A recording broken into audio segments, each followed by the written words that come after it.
பண்ணி நீங்கள் எங்கள் மக்களுக்கு சொல்லி கொடுத்தீங்கன்னாக்கா நல்லா இருக்கும்னு அப்படின்னு சார் ரொம்ப நாளாக கேட்டுட்டு இருந்தாரு. ப்ராபப்ளி இன்னைக்கு தான் டைம் கிடச்சிருக்கு எனக்கு.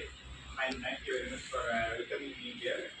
ஸோ இன்னைக்கு நம்ம என்ன பற்றி பார்க்க போகிறோம் அப்படின்னாக்கா, ஒரு 40 வயதுக்கு மேல் உள்ள எவராக இருந்தாலும் தற்சமயத்தில் திடீரென்று ஒரு ஒரு மன அழுத்தமோ அல்லது ஒரு வேகமோ ஒரு தேவைக்கான ஒரு விஷயம் இருக்கு ஏற்படுது அப்படிங்கிறப்ப கொஞ்சம் இருதயம் ரொம்ப வேகமாக துடிக்கிறதுக்கு வாய்ப்பு உண்டாக்கி விட்டுரும்.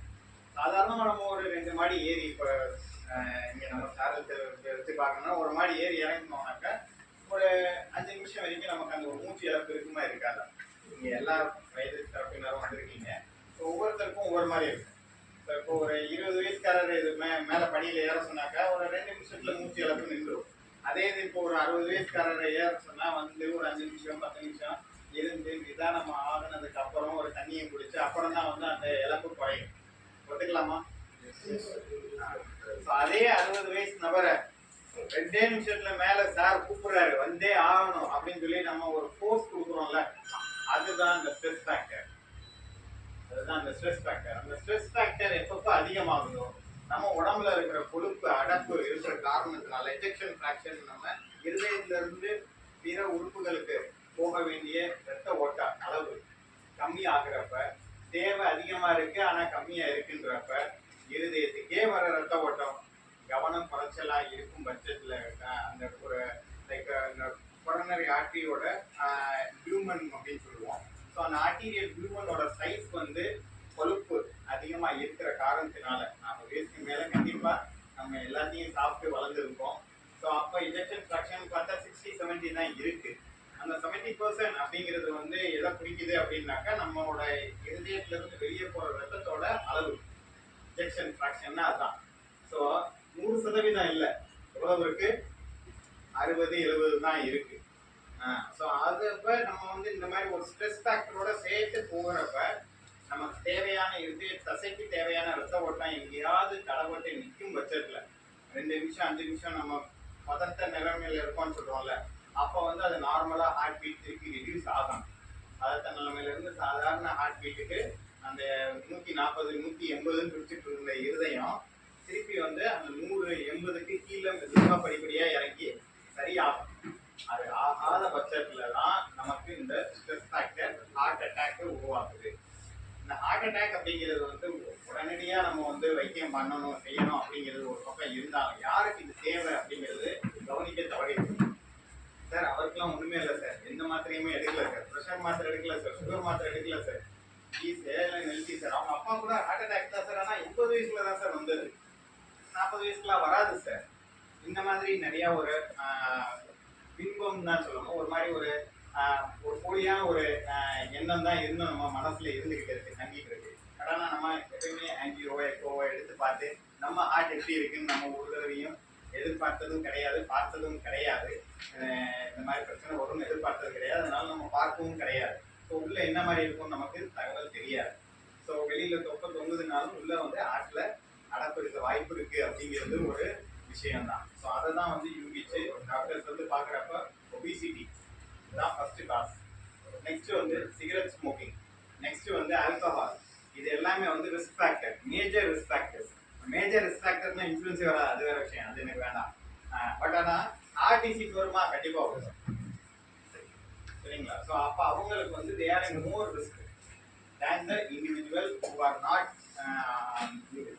Use to that. ஃபைன், இது ஒரு பக்கம் ரிஸ்க் ஃபேக்டரை பொறுத்த வரைக்கும் நான் சொல்லிட்டு இருக்கேன். அதுக்கடுத்து இன்சூரன்ஸ்னு பார்த்தாக்கா நம்ம அந்த எவ்வளோ ஏஜ் குரூப்ல அந்த ஹார்ட் அட்டாக் வருது அப்படிங்கிறத பற்றி நம்ம யோசிச்சோம். ஹார்ட் அட்டாக் அப்படிங்கிறது வந்து இப்போ 24 வயசு 26 வயசுக்காரவங்க கூட திடீர்னு மாரடைப்புனால இறந்துட்டாங்க அப்படின்னு ஒரு தகவல் வரதான் செய்யுது. நமக்கு காரணம் என்ன ஏது அப்படின்னு நம்ம திரும்பி பார்த்தோம்னாக்கா ப்ராபப்ளி இதுவாக தான் இருக்குது, எஜெக்ஷன் ஃப்ராக்ஷன் கம்மியாக இருந்திருக்கு. ஸோ அதனால தான் அவங்களுக்கு வந்து இருதயம் செயல்பாடு கொஞ்சம் பலவீனம் ஆயிருந்திருக்கு, அதனால தான் மாரடைப்பு வந்திருக்கு அப்படிங்கிறது உண்மையாகுது. ஒரு பக்கம். ரெண்டாவது பக்கம் வந்து other than cardiac issues heart attack வர வாய்ப்பு இருக்கா, ஸ்ட்ரெஸ் ஃபேக்டர்ஸ் இருக்கா அப்படின்றது தான் வந்து அடுத்து பேசுவோம். ஸோ இன்கேஸ் இப்போ வந்து ஒரு வயது இல்லை, அந்த ஒரு 40 வயசு 60 வயசு கூட இல்லை, ரொம்ப சின்ன வயசு தான், கீழே விழுந்துட்டாரு, அடிபட்டுருச்சு, செஞ்சிருச்சு, ஒரு வேகத்தில் இருக்காரு, படபட பரபரப்பு இருக்க தான் செய்யும். அது ஒரு பக்கம். ஆள் மயக்க நிலையில இருக்காரா, ஆள் தெளிச்சா இருக்காரா பார்க்க மாட்டோம். கீழே விழுந்தவர் எதுவா இருந்தாலும் உடனே என்னது, கீழே விழுந்துட்டாரு, மயக்கமாயிட்டாரு, உடனே என்னது, தண்ணியை தெளிக்கிறது. தண்ணி தெளிச்சு அவர் எழுந்திருக்கலனாலும் மயக்கில் என்ன ஊட்டி விட்டுருவோம், சோடா. கரெக்டா சொன்னாரு, கை தட்டிடலாம் சோடா. இது ரொம்ப ஒரு இம்பார்ட்டன்ட் ஃபேக்டரா நம்ம வந்து கவனிச்சுக்கிட்டு பண்ணிக்கிட்டு இருக்கோம். அந்த சோடானா அவன் விழுங்குறப்ப உள்ள வயிற்றுக்குள்ள போகும். சோடா விழுங்குறப்ப வயிற்றுக்குள்ள போகும். இப்போ அவர் மயங்கி இருக்காரு, விழுங்க முடியுமா? அடுத்து அந்த கேள்வி, முடியுமா? ஆமாவா இல்லையா? இல்லை. அப்புறம் எதுக்கு அதை கொடுக்கணும்? இதான் அடுத்த கேள்வி. புரியுதுங்களா? அதுவே ஒரு பழக்கமா வந்துருச்சு. இதெல்லாம் உடைக்க Tamil Nadu skill development, Tamil Nadu government, India government, G20 மாநாடு கவர்மெண்ட் மீட்டிங்கு எல்லா அளவுலையும் what is the requirement in case of any emergency அப்படிங்கிறத WHO முறைப்பாட்டில் சொல்லிக் கொடுக்கறதுக்கு எங்களுக்கு 8 மணி நேரம் கிளாஸாக, சர்டிஃபைடு கிளாஸாக கொண்டு போகிறாங்க. That is something different. அதோட ட்ரெயினராக தான் நான் போய்கிட்டு இருக்கேன். பட் நவ் இன்னைக்கு நேரம் குறுகலாக இருக்கு, நிறைய பேர் சேர்ந்துருக்கீங்க, எல்லாரையும் வெரி பிஸி ஸ்கெடியூலில் சார் வந்து அரேஞ்ச் பண்ணியிருக்காரு. Thanks for him. இந்த மாதிரி சமயத்தில் நம்ம என்ன தெரிஞ்சுக்கணும் அப்படிங்கிறத சுருக்கமாக சொல்கிறேன். ஏதாவது சந்தேகம் இருந்தால் நீங்கள் கேட்டுக்கலாம். ஃபைன். ஸோ இப்போ கீழே விழுந்துட்டாரு, அடிபட்டுருச்சு அப்படின்னோடனே உடனே பக்கத்தில் போய் காப்பாற்றுறதுக்கு இருக்கவங்க பேர் தான் ஃபர்ஸ்ட் ரெஸ்பாண்டர்ஸ்ன்னு சொல்லுவோம். என்னது? First responder. உடனே ரெஸ்பான்ஸ் கொடுக்குறோம். நீங்கள் உங்களோட மெயில் அனுப்பிச்சோன்னே ஃபர்ஸ்ட் ரெஸ்பாண்டர் யாராக இருப்பார்? இங்கே இருக்கிற அந்த ஃபர்ஸ்ட் கிளர்க்காக தான் இருப்பாங்க, நாட் த மேனேஜர்.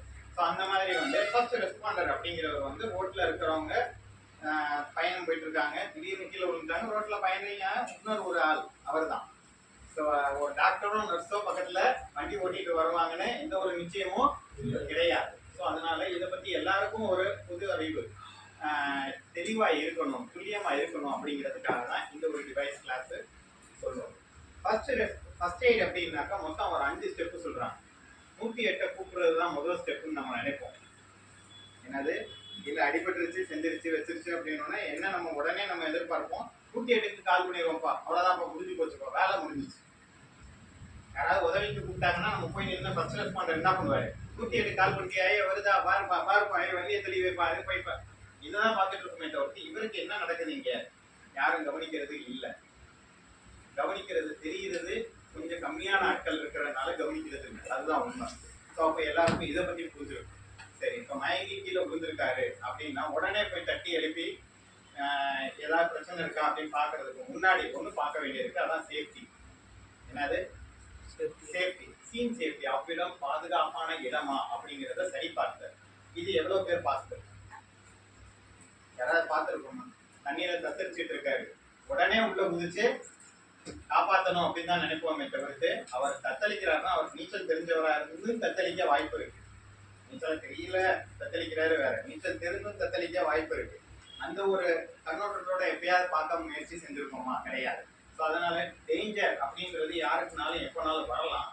அவர் டேஞ்சர்ல இருக்காருன்னா அந்த டேஞ்சர் நம்மளையும் சூழுமா அப்படிங்கிறத பார்க்காம நம்ம இறங்குறது புத்திசாலித்தனம் கிடையாது. ஸோ அதனால சேஃப்டி அப்படிங்கிறது வந்து அவருக்கு மட்டும் கிடையாது, பாதிக்கப்பட்டவருக்கு மட்டும் கிடையாது, காப்பாற்ற போறோம் நமக்கும் இருக்கான்றத கவனிக்க வேண்டியது அவசியம். ஸோ ஃபர்ஸ்ட் எய்ட்ல ஃபர்ஸ்ட் செய்ய வேண்டிய ஸ்டெப் 108 கூப்பிடுறது செய்யறது ஒரு பக்கம் இருந்தாலும் அது சேஃபான இடமா அப்படிங்கிறத யூகிக்கணும். அதுக்கு எவ்வளோ நேரம்? 10 செகண்ட், அதுக்கு மேலே கிடையாது. Not more then 10 seconds. சரிங்களா? கரெக்டாக எக்ஸாக்டாக ஒரு 10 செகண்ட்ஸில் அதை கவனிக்க பார்க்கணும். எப்படி? பக்கத்தில் கேட்கலாம், என்ன சார் எப்படி சார் ஆச்சு? வெள்ளம் வந்துச்சு சார், தெரியாமல் மாட்டிக்கிட்டார் சார், நீங்கள் குதிப்பீங்களா? அடுத்து வேகமாக ஓடிட்டு இருக்க தண்ணி, அதில் குதிப்போமா? மாட்டோம்.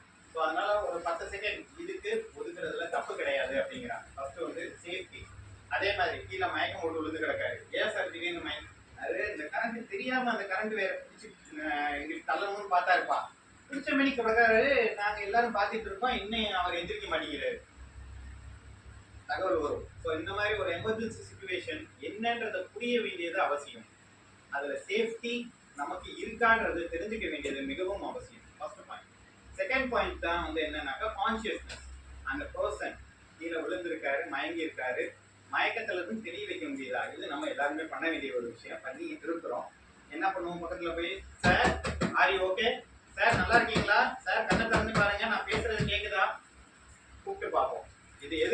அப்படின்னாக்கா மூளை வேலை பார்க்குதா இல்லையா, அந்த நபரோட மூளை சீராக ஒத்துழைக்குதா, நமக்கு ஒத்துழைக்க வாய்ப்பு இருக்கா அப்படிங்கிறத பார்க்கணும். ஏன் ஒத்துழைக்கணும்? ஒத்துழைச்சா நமக்கு வேலை கம்மி, அதுதான் முக்கியம். ஒத்துழைச்சா நமக்கு வேலை கம்மி.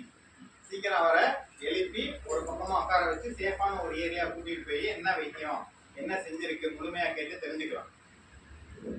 மயங்கினவர் எழுந்துட்டாருன்னா பிரச்சனை கம்மி. மயங்கினவர் எந்திரிக்கல, அடுத்து என்ன செய்யும்? இப்பதான் என்னது 108க்கு கால் பண்ணறதுக்கு சொல்லணும். எடுத்தவங்க 108 கால் பண்றது கிடையாது, சீன் சேஃப்டி. அதுக்கடுத்து என்னது தட்டி எழுப்பி பார்க்குறோம், எழுந்திரிக்கக்கூடிய ஒரு சூழ்நிலை இருக்குனாக்கா என்னன்றத புதுசா புரிஞ்சுட்டு 108 வேணுமா வேணாமான்னு யோசிக்கிறது.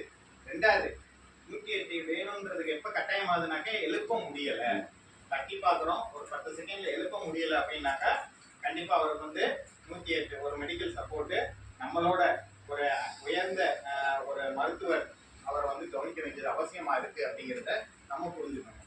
இதை நம்ம வந்து ஹாஸ்பிட்டலுக்கு வர பக்கத்தில் இருக்க ஹாஸ்பிட்டலுக்கு எவ்வளோ சீக்கிரம் டிரான்ஸ்போர்ட் பண்ணணுன்றத புரிஞ்சுக்கணும். இதுதான் முக்கியமான விஷயம். Second step. Okay, so suppose எழுந்திருக்கல அப்படின்னா அப்படியே விடக்கூடாது. அடுத்த விஷயம் என்னன்னாக்கா உயிர் இருக்கா இல்லையா, மூளை வேலை பார்க்கல, ஓகே ஃபைன்.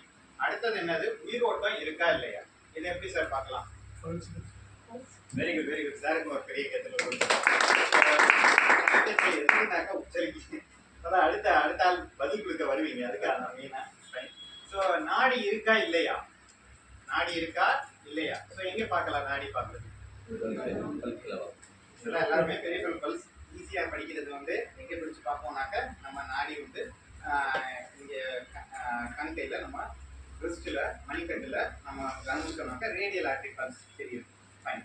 ஸோ இது யூஸ்வலாக நாங்கள் வந்து இங்கே என்ன சொல்கிறோம் அப்படின்னாக்கா மூளைக்கு போகிற ரத்த ஓட்டம் இருக்கான்றதை கவனிக்க வேண்டியது ரொம்ப அவசியம். ஏன் சார்?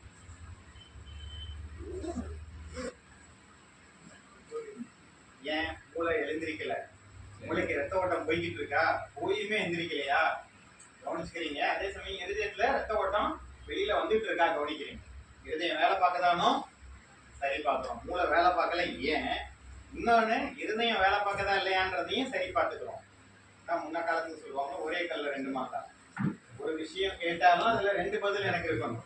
மருத்துவர் எல்லாமே எப்பயுமே அப்படிதான், எஸ் ஆர் நோ கிடையாது.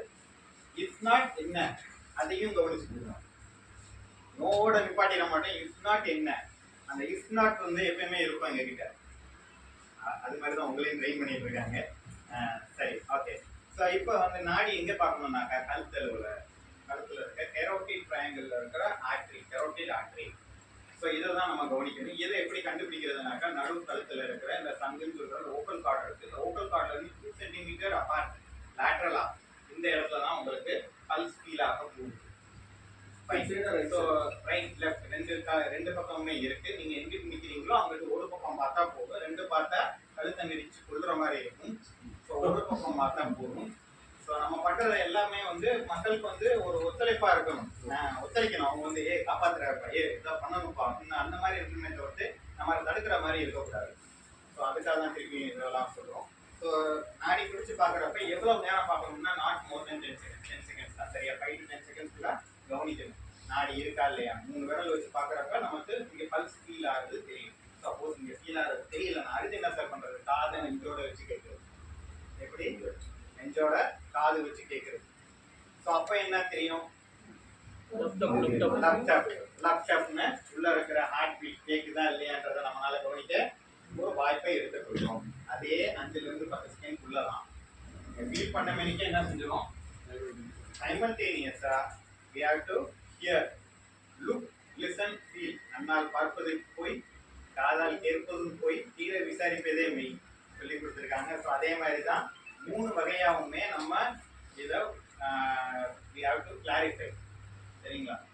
கண்ணால் பார்க்குறது எப்படி, இருதய துடிப்பு எப்படி பார்க்குறதா தெரியுமா? ஆமாம், ரொம்ப வேகமாக துடிச்சிட்டு இருக்கிற இருதயம் சட்டையை வச்சு பார்க்குறப்ப இடது பக்கம் லெஃப்ட் சைடில் ஹார்ட்டில் சின்னதாக ஒரு மீன் துள்ளி குதிக்கிற மாதிரி லேப்டாப் லேப்டாப் லேப்டாப் வேகமாக துடிச்சிட்டு இருக்கு. எவ்வளவு 180 ஓடிட்டு இருக்கு ஸ்பீடு. ஸோ அப்போ கண்டிப்பாக இங்கே ஒரு பல்சேஷன் தெரிஞ்சு கீழே போய்கிட்டு இருக்கும். இருக்கா? பார்க்குறீங்க, பார்க்க முடியலை, ஃபீல் பண்ணுறீங்க, ஃபீல் பண்ணவும் முடியல, கேட்கவாது செய்றீங்க. 3 விதமாகவும் ஹார்ட் பீட் இருக்கா இல்லையா பார்க்கணும். ஃபைன் சார், எல்லாருக்குமே ஒரு பதட்ட நிலை இருக்க தான் செய்யும். ஸோ எல்லாருக்குமே வந்து ஒரு பதத்த நிலை இருக்கதான் செய்யும். திடீர்னு ஒருத்தர் மயங்கிட்டாரு, ஹார்ட் பீட் இல்ல, இது நம்ம பாக்குறது உண்மையா? பார்த்து பழகிறவங்க தான் ஃபைன், பார்த்து பழகாதவங்க இது இருக்கா இல்லையா அப்படின்னு எப்படி நம்ம உச்சரித்து இன்னொருத்தவங்க சொல்ல முடியும் இல்லைன்னு? ஒரு தயக்கம் இருக்கதான் செய்யும். ஸோ அதுக்காக தான் என்ன சொல்றாங்க, பல்ஸோட ரெஸ்பிரேஷன் ப்ரீத்திங்னு சேர்த்து பார்த்துக்க சொல்றாங்க. ரொம்ப ஈஸி, ப்ரீத்திங் பார்க்கறது ரொம்ப ஈஸி, மூச்சு இருக்கா இல்லையான்னு பார்க்கறது ரொம்ப ஈஸி. ஒரு மயங்கினவர் 10 செகண்ட் வரைக்கும் மூச்சு விடலை, 10 செகண்ட் வரைக்கும் மூச்சு விடுற எந்த ஒரு அறிகுறியும் இல்லை அப்படின்னா அவர் வந்து இறக்கிற தருணத்தில் இருக்கிறார், அவர் வந்து இறக்கிற தருணத்துக்கு போய்விட்டார். இதுதான். ஸோ அந்த மாதிரி நேரத்தில் நம்ம வந்து இந்த சிபிஆர் ஒன்று சொன்னேன், கார்டியோ பல்மினோரி ரெசக்சிடேஷன். ஸோ லாட்டின்ல கார்டியோனா ஹார்ட், பல்மினோரினா லங்ஸ், ரெசக்சிடேஷனா உயிர்ப்பித்தல். இப்போ புது டெர்மினாலஜி வந்திருக்கு, CPCR, cardio pulmonary cerebro resuscitation. என்ன செய்ய சொல்றாங்க, இந்த கார்டியோ பல்மினரி இருதயத்தையும் நுரையீரலையும் உயிர்ப்பிக்கும் பட்சத்தில் மூளையும் உயிர்ப்பிக்கிறீங்க. மூளையோட உயிர்ப்பிப்பு ரொம்ப ரொம்ப அவசியமாக இருக்கிறது. பிரெயின் டெத் கேள்விப்பட்டிருப்போம், நிறைய சீரியல்ல காமிக்கிறாங்க, படங்கள்ல காமிக்கிறாங்க உதாரணங்கள். ஸோ அவங்கள வச்சுதான் நம்ம வந்து லிவர் டிரான்ஸ்பிளான்ட் பண்ணிக்கிறோம், ஹார்ட் டிரான்ஸ்பிளான்ட் பண்ணிக்கிறோம், எல்லாம் நிறைய விஷயங்கள் அப்படிதான் தெரியுதே தவிர்த்து ஏன் அப்படின்னு நம்ம எப்பயாவது யோசிச்சிருக்கோமா? நிறுத்திங்கதானமா? மூளைச்சாவு அப்படின்றது ஏற்பட்டுருச்சுனாக்கா அதுக்கு மேல அவர் வந்து சிந்திக்கும் திறனை இழந்து விட்டார் அப்படின்னு அர்த்தம். அவர் அவராக நடமாற முடியாதுன்னு அர்த்தம். அடுத்த ஒரு 2 வாரத்துல இருந்து 3 வாரத்துக்குள்ள எல்லா பொருளும் என்னதான் நம்ம மெயின்டைன் பண்ணாலும், வென்டிலேட்டர்ல ஆர்டிபிஷியல் ரெஸ்பிரேஷன் கொடுத்துட்டு இருந்தாலும் அது வந்து சீல் வைக்க வாய்ப்பு இருக்கு. நடமாட்டத்துல இல்ல, அவர் எழுந்து நடமாட சூழ்நிலை இனிமே கிடையாது அப்படிங்கிற அவங்கள தான் பிரெயின் டெத்துன்னு டிக்ளேர் பண்ணுவாங்க. அதுவும் 1 or 2 daysல அது கவனிப்புல வச்சு அதுக்கப்புறம் மூளைக்கு போடுற ரத்த ஓட்டம் மூளைக்கு போய் மூளையை வந்து எழுப்பலை அப்படின்னு நாம சொன்னா அது சேஃப். ஆனா அது எப்ப ஆரம்பிக்குது அப்படின்னு கேட்டா 2 நிமிஷத்துல, கீழே உள்ள 2வது நிமிஷத்துல இருந்து ஆரம்பிக்குது, 10 நிமிஷத்துக்குள்ள முடிவடைய வாய்ப்பு இருக்கு. This is too hidden. So I am not saying that no way காப்பாற்ற முடியாதுன்னு சொல்லலை. பட் ஆனால் this is science, this is human science. இந்த ஹியூமன் சயின்ஸை நம்ம தள்ளி வச்சுக்கிட்டே இருக்கோம். வேணாம், எனக்கு வேண்டாம், எனக்கு இந்த மாதிரி எல்லாம் பயமுறுத்துற ஆளு இனிமேல் கூட்டிட்டு வந்து கிளாஸ்ல வைக்காதீங்க அப்படின்னு அருண் சார்ட்டை நீங்க சொல்லலாம். பட் ஆனால் திஸ் இஸ் ட்ரூத். இந்த ட்ரூத் வந்து எப்போ தெரியும்னாக்க நீங்க 108ல வேகமா கூட்டிட்டு வருவீங்க, இல்லை நீங்க உங்க வண்டியிலே கூட்டிட்டு வருவீங்க. வீட்டில் நல்லா பேசிட்டு இருந்தவர் ஹாஸ்பிட்டல் வரதுக்குள்ள பேச்சு நிறுத்திடுவாரு. ஹாஸ்பிட்டல் வந்து இறக்கணும்னா நாடி பிடிச்சு பார்த்துட்டு என்ன சொல்லுவாங்க, மூச்சு நின்று ஒரு 20 நிமிஷம் இருக்கும். ஹார்ட் வேலை பார்க்கறத 20 நிமிஷத்துக்கு முன்னாடி நிப்பாட்டிடுச்சு. அவரு சுயநினைவோட வர்றதுக்கான வாய்ப்பு ரொம்ப ரொம்ப கம்மி. இருந்தாலும் முயற்சிக்கிறோம், ஏதாவது செஞ்சு பார்த்து உயிர்ப்பிக்க முடியுமா அப்படின்னு சொல்றோம். அதோட சேர்த்து கடைசியா என்ன சொல்லுவோம், ஒரு 10 நிமிஷம் முன்னாடி வந்திருந்தா அந்த 10 நிமிஷம் என்னது, இப்ப நான் சொன்ன 10 நிமிஷம் எங்கேயுமே எதுவுமே மறைக்கப்படவில்லை, ஒழிக்கப்படவில்லை, ஆனால் கவனிக்கவில்லை. இதுதான் முக்கியமான விஷயம். சரிங்களா? எதுவுமே மறைக்கப்படவில்லை, எல்லாமே உண்மையாக தான் போய்கிட்டு இருக்கு, ஆனால் யாரும் கவனிக்கலை அந்த விஷயம். ஏன் அப்படின்னு, ஏன் 10 நிமிஷம் சொல்றீங்க, ஏன் ஒரு 1/2 மணி நேரம் கழிச்சு நான் கூப்பிட்டு வந்திருந்தேன், ஏன் காப்பாற்றிக்க முடியாது? கேள்வி கேட்டிருந்தா பதில் கிடைச்சிருக்கும், யாரும் கேட்கவும் மாட்டோம். 10 நிமிஷம் நாம போச்சு. வர வழியில இருந்தா இந்த லூசு பையன் டிராக்டர்காரன் வண்டி திடீர்னு பிரேக் டவுன் நடு ரோட்ல நிப்பாட்டிட்டான். ஆம்புலன்ஸ்னால அவ்வளோ முடியல, மாட்டிக்கிச்சு, அதனாலதான் பரவாயில்ல அப்படின்ட்டு போயிடும். ஏதோ ஒரு விஷயத்த இன்னொரு விஷயத்தோட ஒப்புத்து பார்த்து மன திருப்தி ஆகி, மன திருப்தி ஆகலைனாலும் ஒரு காரணத்தை வச்சுக்கிட்டு நம்ம அழுகி போயிடும். பட் ஆனா உண்மை என்ன, 2 நிமிஷத்துல நிக்கிற இருதயத்தோட வேலைப்பாடு உடனே 2 நிமிஷத்துக்குள்ள சரி பண்ணா ஒரு வாய்ப்பு இருக்கு. அதைத்தான் நாம சொல்றோம். 2 நிமிஷத்துல நிக்கக்கூடிய அந்த இருதயத்தோட வேலைப்பாடை உடனே நம்ம சரி பண்ணி 10 நிமிஷத்துக்குள்ள மூளைக்கு ரத்த ஓட்டத்தை தக்க வச்சிருந்தா அவருக்கு ஒரு வாய்ப்பை கண்டிப்பா எங்களால கொடுக்க முடியும். 2 நிமிஷத்துல ஒரு டாக்டரோ ஒரு நர்ஸோ இல்ல ஒரு ஆம்புலன்ஸோ சிச்சுவேஷன் வர முடியுமா சார்? அதனால தான் இந்த ஃபர்ஸ்ட் ரெஸ்பாண்டர் ட்ரைனிங் ப்ரோக்ராம் நாங்கள் வச்சு எல்லாருக்கும் கொடுத்துட்டு இருக்கோம். ஸோ இங்கே வந்து என்ன பண்ண போறோம்னாக்க நெஞ்சு அழுத்தி வாய் வச்சு வாய் மூச்சு கொடுக்கறது அல்லது இந்த ஆம்பு பேக்குன்னு சொல்லுவோம். ஸோ அந்த ப்ரெஷர் பம்ப் பேக்கு, ஸோ அதை வச்சு மூச்சு கொடுக்குறது. இதை தான் நம்ம கவனிச்சுக்க போகிறோம். இதை பற்றி தான் இன்னைக்கு புரிஞ்சுக்க போகிறோம். ஸோ இது என்ன அளவுக்கு நமக்கு அது நம்ம ஒத்துழைக்குதுனாக்க 48% பேரோட உயிரை திருப்பி ரெசக்சிடேட் பண்ணி உடனே 2 நிமிஷத்துல இந்த ஒரு விஷயத்தை ஆரம்பிச்சு 10 நிமிஷத்துக்குள்ள அவர் திருப்பி மூச்சை வர வச்சுட்டோம்னாக்கா அவரோட வாய்ப்பு தப்பிக்கிறதுக்கான வாய்ப்பு இல்லை உயிரோட இருக்கக்கூடிய அந்த ஒரு வாய்ப்பை கொடுத்துருக்கோம் அப்படிங்கிறது, முழுமையாக கொடுத்துருக்கோம் அப்படிங்கிறது அர்த்தம். ஸோ அதுக்காக தான் இன்னைக்கு வந்திருக்கிறோம். அந்த ஒரு பாயிண்ட்டை தான் வந்து சிபிஆர் அப்படின்னு சொல்லுவோம். கார்டியோ பல்மனரி ரெசர்ச்சேஷன் ஏன் எல்லாருக்கும் தெரிஞ்சுக்கணும் அப்படிங்கிறதுக்காக தான் இவ்வளோ கதை சொன்னேன். இப்போ அடுத்தது சிபிஆர்னா என்ன அப்படிங்கிறதும் சிபிஆர் எப்படி செய்யணுங்கிறதையும் சொல்லி காமிக்க போகிறேன். ஒரு 4 பேர் வந்து இங்கே வந்து செஞ்சு பாருங்க. இதில் ஏதாவது சந்தேகம், அப்போ நான் சொன்னது வரைக்கும் ஏதாவது சந்தேகம் இருந்தாக்கா கேட்கலாம். ஃபர்ஸ்ட் ஸ்டெப் வந்து சீன் சேஃப்டி, செகண்ட் ஸ்டெப் வந்து என்னது மூளை வேலை பார்க்குதா கான்சியஸ்னஸ் செக் பண்ணுறது, 3வது ஸ்டெப் வந்து என்னது மூளை வேலை பார்க்கல மூளைக்கு வர ரத்த ஓட்டமும் மூச்சும் இருக்கா அப்படிங்கிறத கவனிக்கிறது அடுத்த 10 செகண்ட். அது 30 செகண்ட்ல எதுவுமே இல்லை அப்படின்னாக்கா அடுத்து என்னது 108க்கு தகவல் தெரிவித்து சிபிஆர் ஆரம்பிக்கணும். இந்த 4-5 ஸ்டெப்ல ஏதாவது சந்தேகம் இருக்கா? பேஷண்ட் ஆக்சுவலாக அவருக்கு வந்து திடீர்னு வாமிட் வருது, இல்லை வேறு ஏதோ சிம்டம் இருக்குது அவருக்கு. ஆனால் நீங்கள் ஹாஸ்பிட்டலில் வந்தோடனே இது கார்டியாக் அரெஸ்ட் ஏதோ ஒன்று சொல்கிறீங்க. இது எப்படி ஐடென்டிஃபை பண்ணுறது? ஒருத்தர் வந்து ரோட்டில் வாமிட் எடுக்கிறாரு, நம்ம வந்து ஏதோ குடிச்சிட்டு வாந்தி எடுக்கிறாருன்னு நினைப்போம். இதுக்கும் எப்படி டிஃபரன்ஷியேட் பண்ணுறது? ஓகே, நான் கொடுக்குறேன். அதுக்கு ஒரு எக்ஸ்பிளனேஷன் கொடுக்குறேன். இப்போ நம்ம சொன்னதில் ஏதாவது சந்தேகம் இருக்கா? இல்லை சார். இந்த சினாரியோ வந்து என்னன்னாக்கா மயக்கம் போட்டுட்டாரு, எழுந்திருக்கல.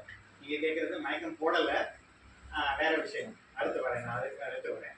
ஸோ இப்போ வந்து என்னன்னாக்கா இந்த சிபிஆர் எதுக்காக யாருக்காக கொடுக்கணும்? ஆள் பேச்சு மூச்சு இல்லாமல் இருக்காரு, நாடி இல்லாமல் இருக்காரு அப்படின்னா மட்டும்தான் அந்த சிபிஆர் அவசியமாக தேவைப்படுது. சார் சொல்கிற மாதிரி விஷயம் அடுத்தது, அதை அடுத்து நான் பேசாமல் போகல, கண்டிப்பாக அதையும் சொல்கிறேன். ஸோ இங்கே வந்து நம்ம வந்து 108 கூப்பிடுறது டைம் நம்ம ஒதுக்குறது போக அடுத்து என்ன செய்யணும், 108 வர்ற வரைக்குமே இந்த சிபிஆரை கண்டினியூ பண்ணணும். ஏன்? 10 நிமிஷம் 20 நிமிஷம் மூளைக்கு ரத்த ஓட்டம் அவசியமா தேவை. அடிக்குழாயிலையாவது அடித்து தண்ணியை நம்ம மோட்டார் வேலை பார்க்கலன்னா நம்ம எடுத்து தான் வைப்போம். ஸோ அதே போல தான் இங்கே நம்ம கையை வச்சு இங்கே நடு நெஞ்சில் இருக்கிற இருதயத்தை அழுத்தி உள்ள இருக்கிற ரத்தத்தை தீச்சி மூளைக்கு போக வேண்டியது, மூளைக்கு இருதயத்துக்கு வர வேண்டியது, இருதயத்துக்கு மொத்த பிற உறுப்புகளுக்கு போக வேண்டியதை தெளிவாக கொண்டு போகிற ஒரு முயற்சியில் ஈடுபடுகிறது. இதை தான் அமெரிக்கன் கார்டியாக் அசோசியேஷன் அவங்க வந்து டிவைஸ் பண்ணியிருக்காங்க. ஒரு ஹார்ட்டோட வேகம் எவ்வளவு அப்படின்னு பார்த்தா 80லேருந்து 100 யூஸ்வலாக ரெஸ்டிங் ஃபேஸில். ஆக்டிவ் ஃபேஸில் 100லேருந்து 120, 100லேருந்து 120. ஸோ அந்த 120 ஹையர் எண்ட் எடுத்துக்கிட்டாங்க. அதே சமயம் ரெஸ்பிரேஷன் அப்படின்னு பார்த்தோம்னாக்கா ஒரு சாதாரண மனுஷனோட மூச்சு அப்படின்னு பார்த்தா ரெஸ்டிங் ஃபேஸில் 8லேருந்து 10 சாதாரணமாக இந்த தியான நிலையெல்லாம் சொல்லுவோம்ல அப்போ. ஸோ அதே மாதிரி சாதாரண டைமில் வந்து 16. அடுத்தது வந்து இப்போ நீங்கள் உட்காந்துட்டு இருக்கீங்க, கேட்டுட்டு இருக்கீங்க, செய்கிறீங்க 16. இதே இது கொஞ்சம் வேகமாக ஏதாவது படியேறினா 20லேருந்து 24 கூடும். ஸோ இதில் லோயஸ்ட் என்னது 8, 8லேருந்து 10, அந்த 8 எடுத்துக்கிறாங்க. ஸோ ஹையஸ்ட் இருதயத்துக்கும் லோயஸ்ட் மூச்சுக்கும் கம்பைன் பண்ணி ஒரு நிமிஷத்தில் 120 நெஞ்சழுத்தத்தையும் ஒரு நிமிஷத்தில் 8 மூச்சையும் கொண்டாடுறதுக்கு டிவைஸ் பண்ணுறாங்க. ஒரு ஃபார்முலா. அந்த ஃபார்முலாவை தான் இன்னைக்கு நான் சொல்லிக் கொடுக்க போறேன். நெஞ்சு அழுத்துறது தெரியும், மூச்சு கொடுக்கறது தெரியும், ஆனால் எவ்வளவுக்கு எவ்வளவு யாரும் இதை கவனிச்சதும் கிடையாது, இதை பற்றி யாரும் பேசுனதும் கிடையாது, தெரிஞ்சுக்கிட்டதும் கிடையாது. நாங்கள் அமெரிக்கன் ஹார்ட் அசோசியேஷனில் படித்து வந்திருக்கிற ஃபிசிஷியன்ஸ் இல்லை கார்டியாலஜிஸ்ட் இல்லை ஒரு எமர்ஜென்சி டெக்னீஷியன்ஸ் அவங்க வந்து இதை தான் ஃபாலோ பண்ணுறாங்க. என்னது 120:8 இந்த ரேஷியோ. ஸோ அப்போ ஒரு நொடிக்கு எவ்வளோ வேகம் தேவைப்படுது? 60 நொடிகளில் 120 நெஞ்சழுத்தம் உருவாக்கணும்னாக்கா ஒரு நொடிக்கு எத்தனை வாட்டி நெஞ்சழுத்தம் உண்டாகணும்? அதான் அடுத்த கேள்வி. 2. Very good, thank you. ஸோ ஒரு நொடிக்கு 2 அப்படின்னாக்கா உதாரணத்துக்கு இப்போ 1லேருந்து 10 என்ன சொல்கிறேன், 1ல இருந்து 15 என்ன சொல்றேன், 1ல இருந்து 60 என்ன சொல்றேன், என்னதான் செய்வோம். ஆனா கொஞ்சம் வேகமா இருக்கும். நம்ம எண்ணிக்கையும் கடிகாரம் உள்ளோட வேகமும் மாறிலாம் போகும். ஸோ அப்போ கொஞ்சம் நிறுத்தி நிதானமா எண்ணணும். ஸோ அதுக்காக தான் நம்ம ஃபினாமினலா first responder training affect skill development அவங்களோட ட்ரைனிங் கோர்ஸ்ல என்ன சொல்லி கொடுக்குறாங்கனாக்க ஃபர்ஸ்ட் ரெஸ்பாண்டர் எப்படி என்னென்ன உச்சரிக்கணும் அப்படின்னா ரொம்ப வேகமா பேசுறவர்னாக்க 10,001 10,002 10,003 10,004 இப்படி என்ன சொல்றாங்க கொஞ்சம் மேட்ச் ஆகுறதுக்கு அந்த உச்சரிப்பு நேரம் 10,001 10,002 10,003 அப்படிங்கிறப்ப அந்த ஒரு செகண்ட் முடியுது. இல்ல கொஞ்சம் என்ன மாதிரி கொஞ்சம் நிதானமா தான் பேசுவாரு அப்படின்னாக்க 1,001 1,002 1,003 அப்படின்னா 1,060 வரைக்கும் என்னன்னாக்கா 60 நொடி முடியுதுன்னு அர்த்தம். ஸோ இப்போ 60ன்ற என்னதுக்கு பதிலா 4ஆ பிரிச்சுக்கணும். ஒரு நொடியவே ஒரு நிமிஷத்தையே 4ஆ பிரிச்சுக்கணும். ஸோ 15 நொடிகள் 15 நொடிகளுக்குள்ள 30 நெஞ்சு அழுத்தம் முடிக்கணும். ஸோ அந்த 30:2 அப்படிங்கிறது தான் வந்து தாரக மந்திரம் தம்பு. இதை தான் ஞாபகம் என்னது 30 30 கம்ப்ரஷன்ஸ்க்கு 2 ரெஸ்பிரேஷன். சரிங்களா? அதிகம் எது தேவைப்படுது? ஹார்ட்டுக்கான செயல்பாடு பம்பிங், அதுதான் ரொம்ப தேவைப்படுது. அடுத்தது என்னது, அந்த பம்ப் பண்ண ஹார்ட்ல இருக்கிற பிளட் வந்து ஆக்சிஜனேட்டடா இருக்கும். சரிங்களா? ஸோ அப்பதான் உயிரோட்டத்தை திருப்பி தூண்ட முடியும். ஸோ அதுக்காக தான் வந்து அந்த ஆக்சிஜன் ஓட்டு வந்து நம்ம காத்துல இப்ப இருக்கிற இந்த ஏரியால ஒரு 60% கார்பன் டை ஆக்சைடா இருந்தாலும் வேற மிக்சட் ஏரா இருந்தாலும் ஒரு 40% ஆக்சிஜன் இருக்க போய் தான் நம்ம இன்னும் இந்த பூமியில வாழ்ந்துகிட்டு இருக்க முடியுது. ஆமா, மாசு காற்று கொஞ்சம் கம்மியா இருக்க காரணத்தினாலதான் ஆக்சிஜனே கம்மியா இருக்கிற ஒரு பூமியில நம்மளால வாழ முடியாது. அதுதான் நடந்துகிட்டு வருது. அதான் அந்த குளோபல் வார்மிங் இதெல்லாமே சொல்லிட்டு இருக்கோம். ஓசோன் லேயர் போட்டு விடுறது, அதுல இருக்க அட்மாஸ்பரிக் ப்ரெஷர் மாறுறது, இங்க இருக்கிற ஆக்சிஜன் லெவலை பாதிக்குது. ஃபைன். ஸோ இதனாலதான் ஸ்பேஸ் போறப்போ ஆக்சிஜன் இல்லாம போக முடியாது. இங்க ஸ்பேஸ்க்கு இருக்கிற ஆக்சிஜன் இங்கே நமக்கு அவசியம் இல்லை. ஏன்னா இங்கே ஆக்சிஜனேட்டட் ஏர் நிறைய இருக்கு. ஃபைன். ஸோ இங்கே அந்த ஆக்சிஜனேட்டட் ஏரை நான் உள்ள இழுத்த மேனிக்கு உடனே கொடுக்க போறேன். டசன்ட் மீன் தட் 100% ஆக்சிஜன் அப்படின்னு அர்த்தம் கிடையாது. 100% ஆக்சிஜன் எங்கே வருது? மாஸ்க்ல தான் இருக்கு. அந்த ஒரு சிலிண்டர்ல ஆக்சிஜன் சிலிண்டர்ல மாஸ்க்ல வச்சு நம்ம பண்ணும் பட்சத்துல தான் 100% வருது. ஆனா எதுவுமே இல்லாதப்ப ஏதோ ஒண்ணு கொடுக்கணும். அந்த ஒரு விஷயத்துக்காக தான் நம்ம சாதாரணமா நம்ம எடுக்கிறதே 40% தான் உள்ள எடுத்துட்டு இருக்கோம் ஆக்சிஜன். அதை வச்சே நம்ம உடம்பு ஓட்டுது. அதே மாதிரி ஒரு விஷயத்த தான் இங்கே உருவாக்குறோம். நிறைய கேள்விகள் எனக்கு வந்திருக்கு. அதனால அந்த கேள்வியை உங்ககிட்ட இருந்து சுருக்கமாக்கி உங்களுக்கு புரிய வைக்கிறதுக்காக சொல்றேன். ஸோ இங்கே வந்து 30 நெஞ்சு அழுத்தம் வந்து நடு நெஞ்சில வேகமா அழுத்திக்கிட்டே இருந்து அடுத்த 15 செகண்ட் முடிஞ்சோன்னே 1016ன்னு அவர் உச்சரிக்கிறப்ப என்ன பண்ணணும்? மூச்சு உள்ள கொடுக்குறப்ப என்ன பார்க்கணும்? நெஞ்சு மேலே ஏறி இறங்குதா. ஸோ அப்போ கண் எங்கே இருக்கணும்? சைடில். இவ்வளவு விஷயம் இருக்கு. நோக்கமா சொல்லி தரணும்னாக்க எனக்கு இன்னைக்குமே 8 hours வேணும். சார் எனக்கு ஒரு 1 hour தான் கொடுத்துருக்காரு. I have to take it in very polite way. அதுக்காக திருப்பி சொல்லி கொடுக்குறேன். தலையை மேல் நோக்கி சாய்த்து தலையை முன்னோக்கி சுற்றி வாய் வைத்து வாய் மூச்சு கொடுக்கும்போது மூப்பை பொத்தன மாதிரி வாய் வைத்து வாய் 2 மூச்சு. இங்க வந்து 30 அழுத்தத்துல 2 மூச்சு. இதுதான் வந்து தம்போல் 30:2. பெரியவர்னாக்கா 30:2. அதே அந்த கை குழந்தை மூச்சு திணறல்னாலதான் இருதயம் நின்று இருக்கும். இருதயத்துல கொழுப்பு இருக்க வாய்ப்பு இல்லை. இருதய குழாய்கள்ல கொழுப்பு இருக்க வாய்ப்பு இல்லை. இருதயம் தன்னால நின்று போயிருக்க வாய்ப்பு ரொம்ப கம்மி. ஸோ அப்போ மூச்சுக்கு முக்கியத்துவம் கொடுக்கணுன்ற காரணத்தினால 15:2 அப்படின்னு மாத்திக்கிறோம். அது எப்பனா 2 பேர் இருக்கும் பட்சத்துல, உதவுறதுக்கு 2 பேர் இருக்கும் பட்சத்துல. ஸோ இங்க தட்டி எழுப்புறப்ப எங்க தட்டி எழுப்ப சொன்னேன்? தோள்பட்டை. ஏன்? அதிகம் அடிப்பட்டாலும் உறுப்புகள் பாதிக்கப்படாத ஒரு இடம் இங்க இந்த இடம். நெஞ்சில என்ன இருக்கு? ஹார்ட் இருக்கு. இங்கிட்ட என்ன இருக்கு? 2 பக்கமும் லங்ஸ் இருக்கு. அடிச்சோம்னாக்க ஏதாவது அடிபட்டு வாய்ப்பு இன்னும் மோசமாக்க தான் வாய்ப்பு இருக்கு. ஃபர்ஸ்ட் ரெஸ்பாண்டரோட வேலை என்ன?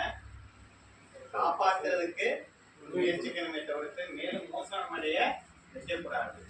மோசம் அடையாம இருக்கிற இடம் எது அப்படின்னு பார்த்தாக்க உடனே இந்த ஷோல்டர் ரீஜன் தான்.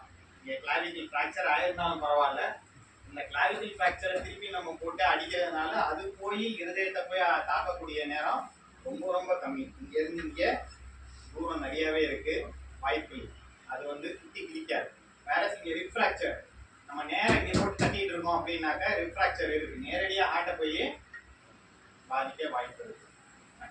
இன்னொரு ஒரு கேள்வி வரலாம், கீழே விழுந்து அடிபட்டு இருக்கு, உடஞ்சிருக்கிற நெஞ்சு மேலேயே எப்படி சார் அழுத்துறீங்க, வலிக்க தானே சார் செய்யும். அதனால தான் திருப்பி சொல்றேன், நடு நெஞ்சு லெஃப்ட் சைடு ஆஃப் த செஸ்ட்ல ஹார்ட் இருக்குன்னு லெஃப்ட் சைடு அழுத்தின காலங்கள்லாம் மலையேறி போயாச்சு. எங்கே பண்ண சொல்றோம், manubriums turning middle of the body. So இங்கே தான் வந்து கம்ப்ரெஷன் கொடுக்க போறோம். அதுமே எவ்வளவு ஆழம் உள்ள போகணுன்ற அளவுக்கு கூட சொல்லி கொடுக்குறோம். 6 சென்டிமீட்டர், அதாவது 6 சென்டிமீட்டர். 6 சென்டிமீட்டர்ஸ்க்கு தான் 2 ஹேண்ட்ஸோட ப்ரெஷர் அவசியம் தேவைப்படுது. 2 கை வச்சு அழுத்தம் கொடுக்குறோம். காரணம் என்ன, இந்த ஒரு அழுத்தம் வேகமா உள்ள அடிக்கிறேன் பாருங்க, ஒரு சத்தம் கேட்குது. இதுதான் சிபிஆர் மேனிக் பெயின். நம்ம உடம்புல ஹார்ட் எந்த லெவல்ல இருக்குன்றத ரெடி பண்ணி அதே மாதிரி இந்த மேனிக் பெயினுக்கு கொண்டாந்துருக்காங்க. ஸோ இதுல நம்ம பம்ப் பண்ணி மசில் பவர் நம்ம எடுத்துட்டோம்னாக்க நம்ம எந்த ஒரு ஹார்ட் பேஷண்ட்டை கூட டக்குன்னு ரெசக்சிடேட் பண்றதுக்கான வாய்ப்பை நமக்கு இது கொடுக்கும். உண்மையான நோயாளியை படுக்க வச்சு அமுக்குனாதான் கிடையாது. இந்த மேனிக் பெயின்ஸ் are set to that position. So 6 centimetre உள்ள ஆழம் போகுது. ஸோ இதுதான் முக்கியமான விஷயம். அதை தான் வந்து நீங்கள் ஃபீல் பண்ணி பார்க்க போறீங்க, எவ்வளோ உள்ள ஆழம் அழுத்த வேண்டிய இருக்குன்னு. 1 2 3 4ன்னு 1015 வரைக்கும் என்ன பண்ணிட்டு இருக்கோம், செஸ்ட் கம்ப்ரெஷன் மட்டுமே செய்கிறோம். அதுக்கப்புறம் 1016ன்றப்ப என்ன பண்ணிடுறோம், நம்ம ஒரு மூச்சை இழுத்து வச்சுட்டு கொடுக்குறோம். எதுக்கு இந்த தலையை சாய்த்து மேலே தாடியை தூக்கும் முறை நான் சொல்றேன், இது என்ன, இது எதுக்கு, இங்க இருக்கிற நாக்கு இங்க இருந்து ஆரம்பிச்சுதான் இங்க வரைக்கும் வருது. இந்த நாக்கு நம்ம பாக்குறது நுனி நாக்கு, இங்க இருந்து ஆரம்பிக்குது, மொன்னப்பலாயில இருந்து ஆரம்பிச்சு முன்னாடி வருது. ஸோ அங்க இருந்தா இந்த போன் ஹைட் போன்ல இருந்தா நமக்கு அந்த டங் வருது.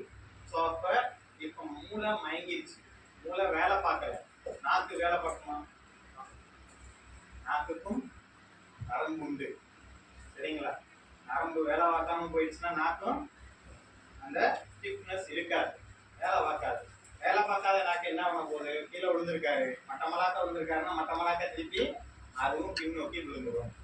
எதை அடைக்குது, தொண்டப்பலாயை அடைக்குது. நான் சும்மா சாதாரணமா இப்படியே வச்சு ஊதினேனாக்க என்ன ஆகும், நெஞ்சு ஏறவே ஏறாது. நான் எவ்வளவுதான் தம் பிடிச்சு ஊதினாலும் ஏறாது. காரணம் என்ன, நாக்கு அடங்கி அது பின்னாடி விழுந்து மூச்சு பலாய அடைச்சிக்கிட்டு இருக்கு. ஸோ இதைத்தான் வந்து செக்கிங் ஆஃப் ஆட்டன்சி ஆஃப் ஏர்வே அப்படின்னு சொல்லுவோம். மூச்சு பலாயோட தன்மை இருக்கா இல்லையா அப்படிங்கிறது பார்க்கறதும் அவசியம். சிபிஆர் கொடுக்குறப்ப இதுவும் அவசியம். ஸோ அதை தான் பண்றதுக்கு தான் என்ன செய்யறோம், தலையை பின்னோக்கி சாய்த்து தாடியை முன்னோக்கி தூக்கி மூக்க குத்துன மாரிக்கு வாயில மூச்சு கொடுக்குறது. எத்தனை வாட்டி, 2 டைம்ஸ். ஸோ 1016ன்றப்போ ஒரு கவுண்ட், 18ல ஒரு கவுண்ட். ஸோ 15 to 18 செகண்ட்ஸ்ல ஒரு சைக்கிள் ஆஃப் சிபிஆர் முடிக்கிறீங்க. 30க்கு 2 முடிக்கிறீங்க. ஒரு நிமிஷத்துக்கு எத்தனை பண்ணுவோங்க, 4 வாட்டினாக்க 4 வாட்டி 30, 120 வந்துருச்சு. 4 வாட்டி 2 8 மூச்சு வந்துருச்சு. கால்குலேஷன் சரியா போச்சு. கூட்டி கழிச்சு பார்த்தீங்கன்னா 2 நிமிஷத்துல அவருக்கு எவ்வளவு வந்திருக்கணும், 240 நெஞ்சழுத்தமும் 16 மூச்சு. அதுவே போதும் இந்த மூளையை விசுப்பார், அதுவே போதும் இந்த இருதயத்தை திருப்பி விசுப்பார். ஆனா நீங்க கொடுக்குற அந்த ஒரு அழுத்தத்துல எந்த ஒரு மாற்றமும் ஏற்படாது. அந்த 240 அழுத்தத்துக்கு அப்புறம் தான் ஒரு தடவை தட்டி காமிக்கிறீங்க மூளைய, ஒரு தடவை தட்டி காமிக்கிறீங்க இருதயத்தை. இது மாதிரி எத்தனை வாட்டி, 5 தடவை நம்ம செய்யறதுக்குள்ள என்ன வந்து சேர்ந்துடும், ஆம்புலன்ஸ் வந்து சேர்ந்துடும் சரிங்களா. 10ல இருந்து 15 நிமிஷத்துக்குள்ள ஆம்புலன்ஸ் வந்து சேர்ந்துடும். அவங்க வந்து என்ன கொடுக்க போறாங்க, இதே சிபிஆர் வித் இன்குபேஷன். உள்ளுக்க மூச்சு பலாய்க்குள்ள தொண்டப்பலாய்க்குள்ள போய் மூச்சு பலாயை செக்யூர் பண்றதுக்கு, ஏர்வேயை செக்யூர் பண்ணிக்கிறதுக்கு டியூப் போட்டுருவாங்க. அதுக்கப்புறம் கண்டினியூஸா ரெஸ்பிரேஷன் கொடுப்பாங்க. டியூப் போட்டோன்னே கண்டினியூஸ் ரெஸ்பிரேஷன், 100% ஆக்சிஜன் போய்கிட்டே இருக்க மாதிரி கொடுத்த மேனிக்கு இதே கம்ப்ரெஷன் மெயின்டைன் பண்ணுவாங்க. ஆள் தெளிவாகிற வரைக்கும் மெயின்டைன் பண்ணுவாங்க. சாதாரணமாக ஒரு ஹாஸ்பிட்டல்ல கோர்ட் ரூம் சொல்லுவோம், டக்குன்னு கண்ணுக்கு முன்னாடி ஒருத்தர் திடீர்னு மயங்கி விழுகிறாரு, நாடி இல்லை, மூச்சு இல்லை, பேச்சு இல்லை, எதுவுமே இல்லை அப்படின்னா நோ ரெஸ்பான்ஸ் அப்படின்னு சொல்றோம். நோ ரெஸ்பான்ஸ்ன்றது தான் கோட் வேர்டு. நிறைய கோட் வேர்ட்ஸ் வச்சு பேசுவோம். ஸோ அது மாதிரி தான் இங்கே வந்து இந்த ஃபர்ஸ்ட் ரெஸ்பாண்டர் கோர்ஸில் நாங்கள் சொல்லிக் கொடுக்குற முதல் வார்த்தை நோ ரெஸ்பான்ஸ் கோட் வேர்டு. அதுக்கு அடுத்தது என்னது 102 கோட் வேர்டு. சரிங்களா? 108ன்றது வந்து என்னத்தை குறிக்குது? ஆம்புலன்ஸ் சர்வீஸை குறிக்குது. ஆம்புலன்ஸ் மட்டும் கிடையாது, தீ எரிஞ்சிட்டு இருக்கு, அதை அணைக்கிறதுக்கு திருப்பி 102 கூப்பிடணும்னு அவசியம் கிடையாது. இதுலேயே 101 கூப்பிடணும்னு அவசியம் கிடையாது. 108லேயே வந்து தகவலை தெளிவா சீனோட விஷயத்தை அப்படியே நீங்கள் அங்கே சொன்னீங்கன்னாக்கா அவங்களே அவங்க கண்ட்ரோல் ரூம் தான் தே வில் கோஆர்டினேட். சரிங்களா? ஸோ இதெல்லாம் சின்ன சின்ன விஷயம், ஆனால் நிறைய நமக்கு ஹெல்ப் பண்ண முடியும். ஃபைன். ஸோ யூஸ்வலாக 100 தான் போலீஸு கண்ட்ரோல் ஆஃபீஸு, 101னாக்கா ஃபயரு, 102னா ஆம்புலன்ஸ். இதுதான் ஃபஸ்ட்டு இருந்தது. இதுதான் 3 கோட்ஸ் நம்ம தமிழ்நாட்டில் இருந்தது. இப்போ வந்து இன்னும் கொஞ்சம் கரெக்டாக இருக்கணும். 111 911 இல்லை 111 அப்படின்னு வெளிநாடுகளில் சொல்லுவாங்க. 911னா யூஎஸ்ல நிறைய இங்கிலீஷ் படம் பார்க்குறவங்க தெரிஞ்சிருக்கும். கால் 911 கால் 911 கால் 911 திடீர்னு ரோபோட்டு அதுவே வந்து ஆக்டிவேட் பண்ணிக்கும். ரோபோவே வந்து ஆக்டிவேட் பண்ணிக்கும். பண்ணி அந்த லொக்கேஷனை கொடுத்துரும். அடுத்த 15 நிமிஷத்துல அந்த நபர்கள் என்ன சப்போர்ட் வேணுமோ அது வந்துடும். 911னா எல்லாமே சென்ட்ரல் சப்போர்ட் 3மே வந்து நிற்கும். ஒரு ஆம்புலன்ஸ் வந்து நிற்கும், ஒரு போலீஸ் ஆஃபீஸர் வந்து நிற்பாரு, என்ன சீன் இன்வெஸ்டிகேட் பண்ண, ஒரு ஃபயர் சர்வீஸ் மேன் வருவார் ரெசக்சிடேட் பண்ண, ஏதாவது உடச்சி தூக்கணுமா செய்யணுமா அப்படிங்கிறது எல்லாத்தையும் பார்க்க. So that is call 911. அதே தான் இந்த 108. சரிங்களா? ஸோ அப்போ அதுக்கு சீன் என்ன மாதிரி இருக்குன்றதை நம்ம புரிஞ்சுக்கிட்டு அதை சொன்னோம்னாக்கா அதுக்கு தகுந்த மாதிரி அங்கே ரெஸ்பான்ஸ் டீம் வருவாங்க. ஸோ இதை வந்து எங்கேயுமே சொல்லப்படலை, ஆனால் இதை வந்து நாங்கள் ஃபர்ஸ்ட் ரெஸ்பாண்டர் கோர்ஸ் மூலியமாக சொல்லி கொடுத்துருக்கோம். Take this opportunity to say this. So CPR அப்படிங்கிறது ரொம்ப ஈஸி தான் தெரிஞ்சுக்கிற பட்சத்தில். இந்த மேத்தமேட்டிக்ஸ் இது ஒன்று மட்டும்தான். என்னது 30க்கு 2, எத்தனை வாட்டி? 1 நிமிஷத்துக்கு 4, 2 நிமிஷத்துக்கு இது மாதிரி 5 வாட்டி, 8 2 5 2 நிமிஷம். இதுதான் நமக்கு ஆமாம் கண்டினியூஸா அந்த ஒரு 2 நிமிஷத்துக்கு ஒருக்க. நாடி பார்க்கறதுக்கு 10 செகண்ட், திருப்பி நாடி வருதா வரலையான்னு பார்க்கறதுக்கு 10 செகண்ட். ஏன் அந்த 10 செகண்ட் விடுறோம்? அந்த நேரம் பண்ணலனாக்கா அப்போ மூளைக்கு ரத்த ஓட்டம் போகாதேன்னு கேட்கலாம். அடிப்பம்புல டைம்னே அடிக்கிறோம், 2 நிமிஷம் அடிச்சுட்டு விடுறோம், கண்டினியூஸா வருமா? அப்படியே நின்று போயிடும். எவ்வளோ நேரத்துக்கு வரும்? 5லேருந்து 10 செகண்ட். அதே தான் இங்கே அழுத்திட்டு விடுறோம். 10 செகண்ட் வரைக்குமே மூளைக்கு ரத்த ஓட்டம் போய்கிட்டு தான் இருக்கு. அந்த நேரத்துக்குள்ள தான் அவரோட இருதய துடிப்பு சீரா துடிக்கிறது நமக்கு தெரியுதான்னு பார்க்குறோம். அவர் மூச்சு விடுறது சீரா மூச்சு விட்டுறாரா, 10 செகண்ட் நீடிக்குதா அந்த மூச்சு அப்படிங்கிறத கவனிக்கிறோம். ஒரு 2 செகண்ட் வர மாதிரி இருக்கு, அப்புறம் காணாம போச்சுனாக்க சிபிஆர் டு பி கண்டினியூ. எப்போ சிபிஆர் நிறுத்தலாம் அப்படின்னா, மூச்சு விட ஆரம்பிச்சிட்டாரு, கொடுத்தவர் ரெபேவ் ஆயிட்டாரு, நல்லா டக்குன்னு ஒரு பெருமூச்சு வந்து ஆள் எழுத்துட்டாரு அப்படின்னா நிப்பாட்டிக்கலாம். அல்லது 108 ஆம்புலன்ஸ் வந்துருச்சு, 10 நிமிஷம் ஆயிடுச்சு, 15 நிமிஷம் ஆயிடுச்சு, நீங்க கொடுத்துட்டே இருக்கிறப்ப வந்துட்டாங்க, நிப்பாட்டிக்கலாம். இல்லை நமக்கு மூச்சு திணறல் வருது, நமக்கு படபடப்பு வருது, நமக்கு தலை சுத்து வருது, ஒரு உயிரை கொடுத்து ஒரு உயிரை காப்பாற்றணுங்கிறது அவசியம் எங்கேயுமே சொல்லி கொடுக்கல. அதனால நம்ம அப்படியே நிப்பாட்டிக்கலாம். 3 சிச்சுவேஷன்ஸ்ல நம்ம நிப்பாட்டிக்கலாம். ஸோ இது வந்து unconscious person, unconscious victim found by the road. என்னென்ன பண்ணணும் அப்படிங்கிறத ஓரளவுக்கு ஒரு வியூகம் கொடுத்துருக்கேன்னு நினைக்கிறேன். இப்போ அடுத்தது கான்ஷியஸ் விக்டிம். ஆள் கட்டுறோம், எழுந்திரிச்சிட்டாரு, சேஃபான ஜோனுக்கு கூட்டிட்டு போயிட்டீங்க, உட்கார வச்சுட்டீங்க, எச்சில் முழுகிற மாதிரி தான் இருக்குன்னு சொல்லிட்டு என்ன கொடுப்போம்? சோடா தான் கொடுப்போம். அது என்ன இருக்கு? கேஸ் அதிகமா இருக்கு. ஆல்ரெடி ஹார்ட் எவ்வளவு துடிச்சிட்டு இருக்கு? ஸ்பீடா துடிச்சிட்டு இருந்திருக்கு. மூச்சும் அப்ப எப்படி இருக்கும்? ரொம்ப வேகமா இருக்கும், பெருமூச்சு வாங்கிட்டு இருக்கும். சாதாரண பெருமூச்சு வாங்கிட்டு இருக்கிறப்பையும் அல்லது ஏதாவது ஒரு படபடப்பு இருக்கிறப்பையும் ஏதாவது குடிக்க முடியுமா? சொந்தக்குழாய் வெளியே இறங்குமா? சரிங்களா? ஸோ அப்போ கார்போஹைட்ரேட்டட் ட்ரிங்க் குடிச்சோம்னாக்க இன்னும் அது வந்து என்னத்தை கொண்டாடுது? எதிர்குறிக்கும். உள்ள ஆசிட் ரிஃப்ளெக்ஸை இன்னும் அதிகப்படுத்தும்.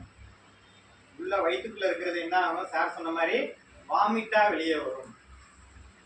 வாமிட்டா வெளியே வர்றது குறையிறதுக்கு வாய்ப்பு 100%. தெளிவா உட்காரல, தெளிவா சிந்திக்க முடியல, அவர்னால எல்லா விஷயத்தையும் செய்யறோம். அப்ப என்ன ஆகும்? வாமிட் வரும். வாமிட் வர்றது குறையிருச்சுன்னா குறையிறதுன்றதுக்கு அர்த்தம் நான் திருப்பி சொல்றேன். இங்க தொண்டை குழாயில கீழே மூச்சு குழாயும் உணவு குழாயுமா பிரியும். அது வரைக்கும் ரெண்டுமே ஒண்ணுதான். இந்த இடத்துக்கு கீழே ரெண்டா பிரியுது, அது வரைக்கும் ரெண்டுமே ஒன்னாதான் இருக்கு இந்த இடத்துல. சரிங்களா? ஸோ இதை நம்ம மறக்கக்கூடாது. ஆக்சுவலி முழுங்கக்கூடிய ஒரு சூழ்நிலையில இருக்கணும் பட்சத்துல தான் நம்ம ஏதாவது வாய்ப்பு கொடுக்கணும். பதவிக்கிட்டு இருக்கு செய்யுது அப்படிங்கிறப்ப பதட்டத்தோட இருக்கிறப்ப உடனே வாய்ப்புல ஊத்துறதுனாலையும் குறையிறதுக்கு வாய்ப்பு இருக்கு. அந்த குறையிறது எங்க போகுது? மூச்சு பழாய் வழியா இந்த வாமிட்டர்ஸ் வந்து உள்ள ஏறிடும். நல்லா வேகமா பேசிக்கிட்டே சாப்பிட்றோம்னாக்கா என்ன ஆகும்? நமக்கு குறையிடும். இருமுவோம். இருமுனோட சரியாகும். கேள்விப்பட்டிருப்பீங்க, கவனிச்சும் இருப்பீங்க. சாப்பிட்றப்ப பேசக்கூடாது கேள்விப்பட்டிருப்போம். இருந்தாலும் பேசிக்கிட்டே தான் சாப்பிடுவோம். 20 வயசு 10 வயசு ஒன்றும் செய்யாது. ஒரு 60 வயசுக்காரர் குறையிடுச்சு, உடனே நிக்குமா அந்த இருமல்? ஏன் சார்? இங்க இருக்க அந்த ஸ்பிரிண்டரோட வேலை கம்மியா போயிடும். தன்மை குறையதான் செய்யும். வயதாக வயதாக யாரும் முதுமையை நோக்கி தான் போயிட்டு இருக்குமே தவிர்த்து இளமையை நோக்கி போகவில்லைன்றத மறக்கக்கூடாது. அதுதான் கிளாஸுக்கு முதல் எடுத்தோடனே சொன்னேன். 20 வயசுக்காரன் பையன் மேல இந்த படி ஏறுற வேகத்துல 60 வயசுக்காரர் ஏறக்கூடாது. Know your limits. சரிங்களா? லிமிட்டோட எதுவும் செஞ்சா ஒன்றும் பிரச்சனை இல்லை. லிமிட்டை மீறி நம்ம போறப்ப ரிஸ்க் அதிகமாக தான் செய்ய போகுது. ஸோ இப்போ வந்து அந்த விஷயம் சொல்லிட்டேன். வாமிட் எடுத்தோம்னா அது குறையிறதுக்கு வாய்ப்பு இருக்கு. அந்த குறையிறது திருப்பி திருப்பி அது குறையிறதுன்னு தெரியாம இன்னும் கொஞ்சம் குடியும். will be keep on forcing. இதை குடி சரியா போயிடும். இதை குடி சரியா போயிடும். அவரால் முழுங்க முடியுதான்றதே கேட்கல, அடுத்தடுத்து வாய்க்குல வச்சு அமைக்கிக்கிட்டே இருக்கும். ஸோ இது நம்ம செய்யக்கூடாத ஒரு விஷயம். வாயு வழியா மூச்சு கஷ்டப்படுறவருக்கு நாடி துடிப்பு ரொம்ப வேகமா இருக்கு அப்படிங்கிறத புரிஞ்சுக்கிட்டோம்னா அவருக்கு வாயு வழியா உடனே கொடுக்கறது தவிர்த்துக்கிறது நல்லது. அப்படியே கொடுக்கறதுனாலும் எச்சில் நினைச்சு விடுற அளவுக்கு 2 மடக்கு கொடுக்கறதுல தப்பு கிடையாது. அதுவும் வெறும் தண்ணி, அதாவது பச்சை தண்ணி. ஆமா, சரிங்களா? Drinking water, portable drinking water கொடுக்கறதுல தப்பு கிடையாது. ஆனா எவ்வளவு? நாக்க நினைச்சு விடுற அளவுக்கு 2 மடக்கு தான் கொடுக்கணுமே தவிர்த்து ஊத்திக்கிட்டே இருக்கக்கூடாது. இது வந்து வில் காஸ் அதர் ப்ராப்ளம். இந்த குறையிறது நம்மளால கவனிக்க முடியாது, கணிக்கவும் முடியாது. நம்ம நல்லதுன்னு நினைச்சு நம்ம செய்யறது மேற்கொண்டு கெடுதலை உருவாக்குது. அவர் உட்கார வச்சு ஒரு 2 நிமிஷம் நல்லா பெருமூச்சு விடுங்க, நிதானமா இருங்க. உட்கார்றதுக்கே கொஞ்சம் கஷ்டமா இருக்கா, படுக்க வச்சு கால்களை உயரமா தூக்கி வச்ச மினிக்கு அல் செல்வா மேனவர் கேள்விப்பட்டிருக்கோம். கால்கள் 2 கால்களையும் உயரமா தூக்கி வச்ச மினிக்கு ஒரு 4 தலகாணி உயரத்துக்கு தூக்கி வைக்கிற மினிக்கோ அல்ல ஒரு ஸ்டூல் உயரத்துக்கு தூக்கி வைக்கிற மினிக்கோ அப்படி எதுவுமே இல்லைனாக்கா நம்ம முட்டி கால் போட்டுட்டு நம்ம தோள்பட்ட உயரத்துக்கு அவங்க காலை உயரமா தூக்கி வைக்கும் பட்சத்துல டேக் டைவர்ஷன். இருதயத்துல இருந்து கீழே காலுக்கு வர பகுதியிலுக்கு வர ரத்த ஓட்டத்துல திருப்பி இருதயத்துக்கு மேலேயே மூளைக்கு போக வைக்க ஒரு முயற்சி. உள்ள இருக்கிற ரத்தத்திலேயே உள்ள இருக்கிற கார்பன் மெட்டீரியல்ஸ், கார்போஹைட்ரேட்ஸ்லயே குளுக்கோஸ்லயே உள்ள இருக்கிற ஆக்சிஜன் அளவை மூளைக்கு ரெட்டிப்பா திருப்பி விடுவோம். ஸோ அப்போ மூளை இன்னும் கொஞ்சம் வேகமா சிந்திக்க தோணும், வேலை பார்க்க தோணும். ஸோ அப்போ மொத்த எல்லா உறுப்புகளும் ஓரளவுக்கு நார்மலுக்கு விடுவோம். எச்சில் முழுங்கக்கூடிய சூழ்நிலை சீக்கிரமா உருவாகும். ஸோ அந்த ஒரு சூழ்நிலை வந்தோன்னா அவருக்கு என்ன எப்படி பேச முடியுதா, தெளிவா பேசுறாரா பார்த்துட்டு அப்புறம் வாய் வழியா குளுக்கோஸ் கலந்த தண்ணி அல்லது பழச்சாறு கொடுக்கறது ஐடியல். சோடாக்கு பதிலாக என்ன கொடுக்கலாம்? பழச்சாறு அல்லது freshly prepared juice or glucose water. 200 grams sachet இருக்கும். So oral Glucon D sachet இருக்கும். ஒரு 200 ml பிஸ்லரி வாட்டரில் கலந்து மிக்ஸ் பண்ணி கொடுக்குறதுல தப்பு கிடையாது. இதுதான் first eight for low sugar. ஏன் ரொம்ப பதட்டத்தில் இருந்து சுகர் எல்லாத்தையும் உடிச்சு தள்ளி இருக்கும் உடம்புல. ஸோ இல்லை லோ சுகர்னா கூட அவர் மயக்கம் போட்டு கீழே விழுந்துருக்கலாம். ஸோ இந்த 2 விஷயம் தான் நமக்கு வந்து டக்குனு உடனே தோணணும். அதுக்காக தான் இந்த ஒரு விஷயத்த சொல்கிறேன். ஃபர்ஸ்ட் எடுத்தோடனே என்ன கொடுக்கலாம்? பழச்சாறு அல்லது குளுக்கோஸ் வாட்டர். ஜீனி கலந்த தண்ணியும் கொடுக்கலாம். பவுடர் சுகர் போட்டு கொடுக்கலாம். நேரடியா ஜீனியை போட்டு அது கரைஞ்சு அது திருப்பி நம்ம உடம்புக்கு மூளைக்கு போற அளவுக்கு இருக்காது, கான்சென்ட்ரேஷன் இருக்காது. rather than this is better. யூஸ்வலா லோ சுகர் பேஷண்ட்ஸ் வந்து எதுவும் ஆயிட்டாங்க செஞ்சுட்டாங்கன்னா சாக்லேட் எடுத்து வாய்க்குல போட்டுக்கிறாங்க. அது திருப்பி திருப்பி அதை சபிக்க அவங்களுக்கு பிரச்சனை குறையுது. சபிக்கிறதுக்கே அவங்களுக்கு கஷ்டமா இருக்குன்றப்ப அடுத்து என்ன பண்றது, ஈஸியா பிடிக்கிறது தான் முடியும். கொஞ்சம் கொஞ்சமா பிடிங்க அப்படின்னு சொல்றோம். இது எல்லாமே அடுத்த 20 நிமிஷத்துக்கு தான் தவிர்த்து நீங்க சரி பண்ணிட்டீங்கன்னு எங்கேயுமே ஃபர்ஸ்ட் ரெஸ்பாண்டரை கன்ஃபார்ம் பண்றது சிரமம் தான். கண்டுபிடிக்கிறது யாரு? ஒரு medical officer, registered medical practitioner.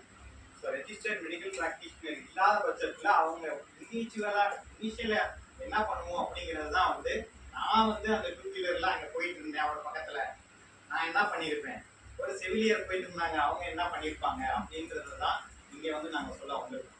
So அதை நம்ம ஈஸியாக செய்யக்கூடிய ஒரு விஷயம்தான்.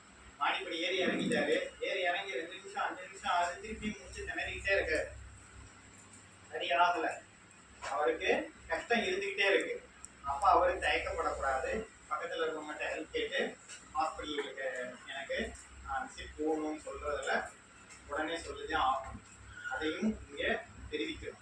அதே மாதிரி சப்போஸ் படபடப்பு இருக்கு, வீட்டுல இருக்கிறோம், தனியா இருக்கிறோம், என்ன செய்யறது தெரியல, ஆல்ரெடி ஆஸ்பிரின் மாத்திரை எடுத்துட்டு இருக்கோம், ஆல்ரெடி ஏதோ ப்ரோபிட்ரோஜல் டேப்லெட் எடுத்துட்டு இருக்கோம், ஸ்டண்ட் வச்சிருக்க முடியல, பதத்த நிலை வந்துருச்சு, மாடிப்படி ஏறி இறங்குறோம், மூச்சு நிற்க மாட்டேங்குது.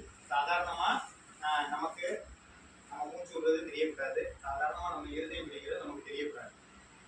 அது 5 நிமிஷத்துக்கு மேல தெரிஞ்சுக்கிட்டே இருக்கு, 10 நிமிஷம் வரைக்கும் நீடிக்குதுனாக்கா நமக்கு உள்ள ஏதோ பிரச்சனை இருக்குன்றத புரிஞ்சுக்கணும். ஒரு பதட்டமான ஒரு சூழ்நிலை நீடிச்ச மீனிக்கு இருக்குனாக்கா நமக்கு மெடிக்கல் சப்போர்ட் அவசியம். திஸ் இஸ் வாட் இதான் வந்து ரெஃபரன்ஸ் சுத்தமாக சொல்லணும்னா, அது நம்ம தெரிஞ்சுக்கிறது வேற, நம்மளை தெரிஞ்சுக்கிறது வேற, இன்னொருத்தவங்களுக்கு இருக்கிறது எப்படின்னு தெரிஞ்சுக்கிறது கொஞ்சம் கஷ்டம்.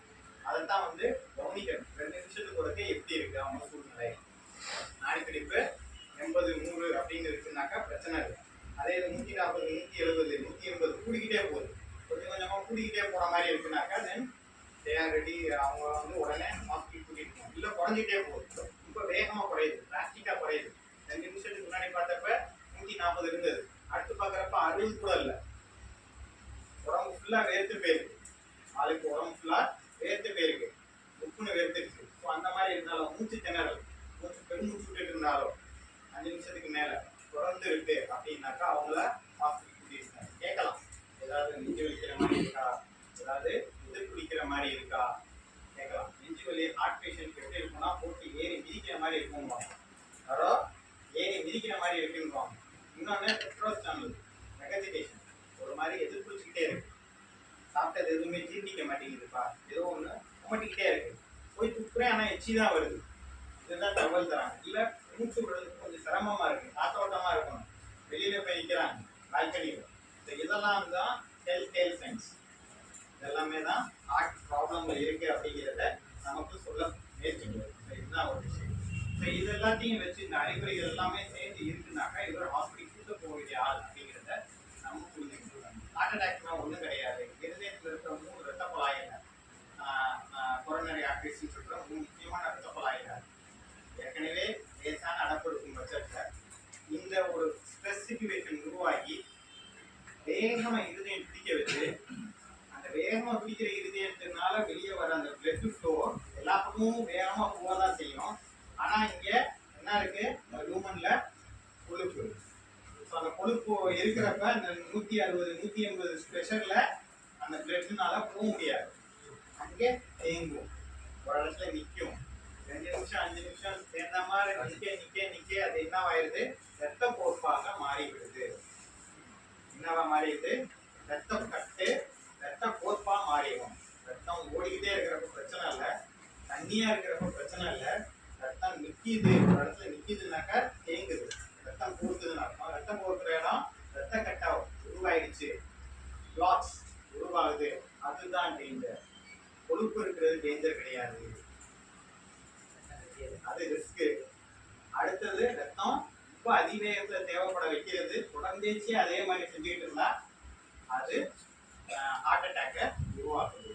இதே விஷயம் மூளை பக்கம் போற ரத்த குழாயில அடைச்சிருந்தா அவ்வளவுதான் விஷயம். அங்கே என்னது டிஃபாஸ்ட், டினா பேலன்ஸ் லாஸ் ஆகுதா பார்க்குறீங்க, அவரால் ஸ்டெடியாக நிற்க முடியுதா. இ ஐ விஷன், ஏதாவது கம்மியாக தெரியுது, மங்களா தெரியுது, சுரேஷ் ரமேஷ்னு கூப்பிடுறது, ரமேஷ் சுரேஷ்னு கூப்பிடுறது ரொம்ப இயல்பாக இருக்கும். ஆனால் அது வந்து அது மாதிரி இருக்கு. அடுத்தது பேச்சு, புலர் பேச்சு. ரமேஷ்ன்றது இப்பெல்லாம் ராவா புலருது. ஏன்? வாய் ஒரு பக்கம் இழுத்துக்கிச்சு, நாக்கு சரியா பாதி நாக்கு வேலை பார்க்கல, ஒரு கை ஒரு கால் பலவீனமாயிடும். மூளையில இடது பக்கம் பிரச்சனைனா நம்ம வலது பக்கத்துல சிம்டம்ஸ் காமிக்கும். சார் அவருக்கு வலது பக்கம் கை கால் வரல, ஆர்டிபி ஆப்ரேஷன் வெப்சைட் பண்ணி ஆளை முடிச்சிட்டாங்க, ஹாஸ்பிட்டல் மேல உடனே கேஸ் போடணும். இதுதான் எல்லாரோட கம்ப்ளைண்டாவே இருக்கு. இங்க இருந்து மேல போறப்ப என்ன ஆகுது, கிறிஸ் கிராஸ் என்னது மாறி இருக்கு, ஆப்போசிட் சைடு. ரைட் சைட்ல இருந்து போற வெட்டபல் லாட்ரி மேல போறப்ப சர்க்கிள் ஆஃப் பிளேஸ்ல லெஃப்ட் சைடுக்கு இருக்கிற பிரெயினுக்கு சர்க்குலேஷன் இருக்குது. லெஃப்ட் சைட்ல இருந்து போற வெட்டபல் லாட்ரி பேசிலியர் லாட்ரி ரைட் சைட்ல இருக்கிற பிரெயினுக்கு சர்க்குலேஷன் இருக்குது. ஸோ அப்போ ரைட் சைட் மூளை வேலை பார்க்கலன்னா லெஃப்ட் சைட்ல இருக்க உறுப்புகள் எதுவுமே வேலை பார்க்காது, இன்க்ளூடிங் கை கால். ஸோ அப்போ மூளைக்குள்ள ஆப்ரேஷன் வந்து லெஃப்ட்ல பண்ணுமா ரைட்ல பண்ணுமா,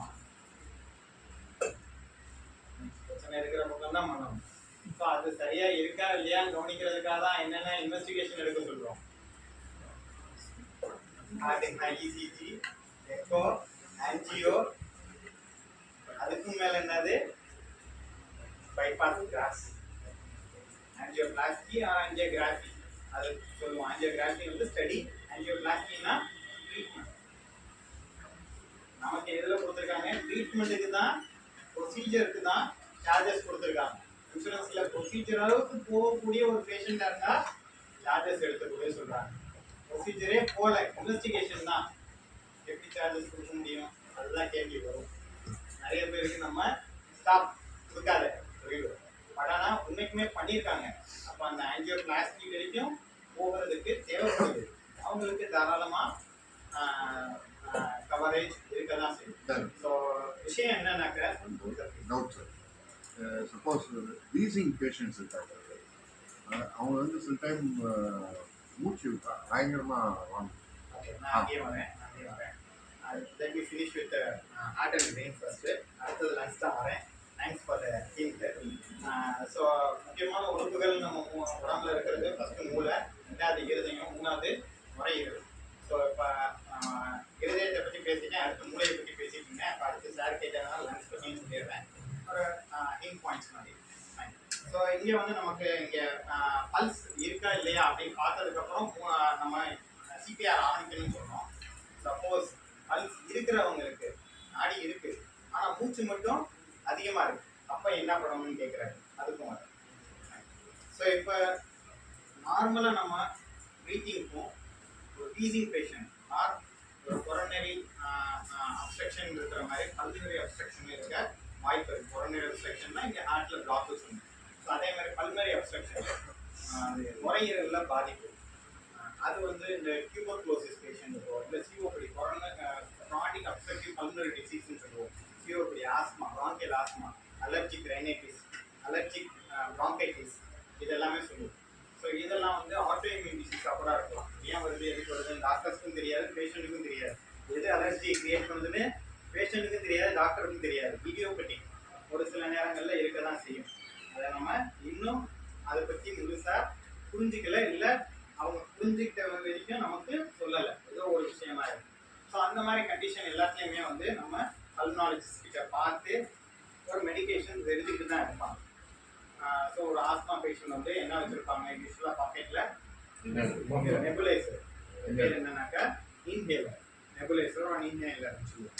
ஸோ அந்த செல்ஃப் மெடிக்கேட்டட் ட்ரக் வந்து எதுக்காக, என்ன யூஸ்க்காக உருவாக்கப்பட்டிருக்குனாக்கா, கன்ஜெஷன், நம்ம நுரையீரலில் ஒரு அழுத்தம் அதிகமாக ஏற்படுறப்ப தான் அந்த மூச்சுக்குழா ரொம்ப அமுக்கி போயிருக்கிறப்ப தான் மூச்சு விட முடியாமல் கஷ்டப்படுறது வரை திடீர்னு மயங்கி கீழே விழுகலாம், லோ சுகர் ஆகலாம், கார்டியாக் அரெஸ்ட் வரலாம், எல்லாமே வரும்.